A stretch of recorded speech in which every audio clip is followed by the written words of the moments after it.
नमस्कार दोस्तों, जय श्री कृष्णा, राधे राधे, जय माता दी, जय माता रानी। नवरात्रों में कलश स्थापना, घट स्थापना का बहुत विशेष महत्व है। यह शक्ति की उपासना का मुख्य प्रारंभिक विधान माना जाता है। आइए विस्तार से समझते हैं कि कलश स्थापना क्यों की जाती है और कैसे करते हैं। क्या है इसकी सरल विधि। देवी के आवाहन का प्रतीक, कलश को देवी माँ का प्रतीक माना जाता है। जब नवरात्रे की शुरुआत में इसे स्थापित किया जाता है तो मान्यता है कि माँ दुर्गा की दिव्य शक्ति उस कलश में विराजमान हो जाती है। इससे पूरा वातावरण पवित्र हो जाता है। कलश में जल, आम की पत्तियां, नारियल, सुपारी, धान्य आदि रखे जाते हैं। यह सब सृष्टि और जीवन के मूल्य तत्वों को प्रतिनिधित्व करते हैं। जल जीवन का आधार होता है, धान समृद्धि का प्रतीक होता है, नारियल उन्नति और पूर्णता का प्रतीक होता है, पत्तियां ऊर्जा और जीवन शक्ति का प्रतीक होती हैं। धर्मशास्त्रों के अनुसार पुराणों और धर्म ग्रंथों में कलश को विष्णु, शिव, ब्रह्मा, सरस्वती, लक्ष्मी और दुर्गा जी का स्वरूप बताया गया है। इसे स्थापित करने से 9 दिनों तक देवियों की विशेष कृपा बनी रहती है। कलश स्थापना से वातावरण में सकारात्मक ऊर्जा का संचार होता है, घर में नकारात्मकता दूर होती है और शांति का वास होता है। जैसे यज्ञ शुरू करने से पहले आग प्रज्वलित की जाती है, वैसे ही नवरात्रों की साधना कलश स्थापना से शुरू होती है। यह पूरे पर्व की नींव है। कलश स्थापना माँ दुर्गा की उपस्थिति का आह्वान है, जीवन व सृष्टि के तत्वों का प्रतीक है और साधना का पवित्र प्रारंभ है। यह है कलश स्थापना की सबसे सही, सरल और प्रामाणिक विधि। जरूरी सामग्री। कलश स्थापना नवरात्रि के पहले दिन शुभ मुहूर्त, सही समय और सही तरीके से करनी चाहिए। आइए जाने कैसे करें कलश स्थापना। नवरात्रि कलश स्थापना।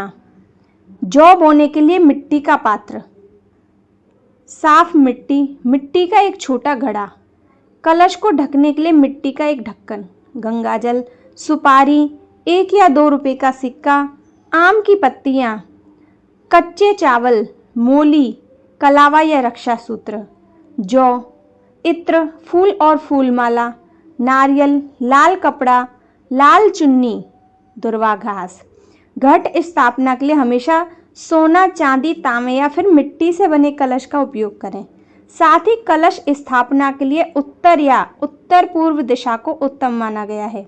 जिस स्थान पर आपको कलश स्थापित करना है वहाँ अच्छे से साफ सफाई करने के बाद हल्दी से अष्टदल बनाएं। इसके बाद कलश में साफ जल लेकर उसमें हल्दी, अक्षत्र, लौंग, सिक्का, इलायची, पान और फूल डालें।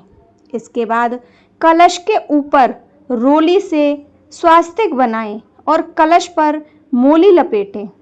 कलश में 5 आम के पत्ते रखकर उसके ऊपर नारियल रखें। इसी के साथ एक पात्र में साफ मिट्टी डालकर उसमें 7 तरह के अनाज बोएं।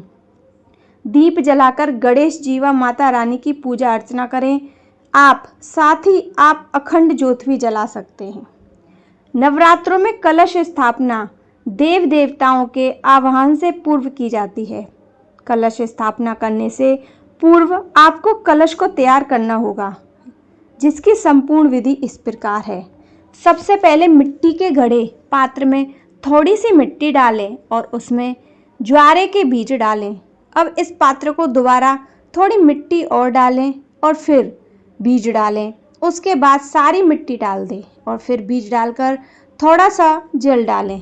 ध्यान रहे इन बीजों को पात्र में इस तरह से लगाएं कि उगने पर यह ऊपर की ओर उगें, यानी बीजों को खड़ी अवस्था में लगाएं और ऊपर वाली लेयर में बीज अवश्य डालें।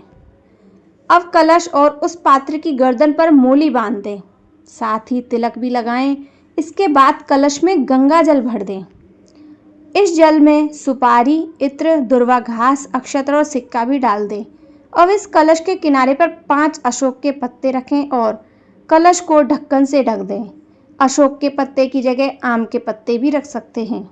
अब एक नारियल लें और उसे लाल कपड़े या चुन्नी से लपेट लें।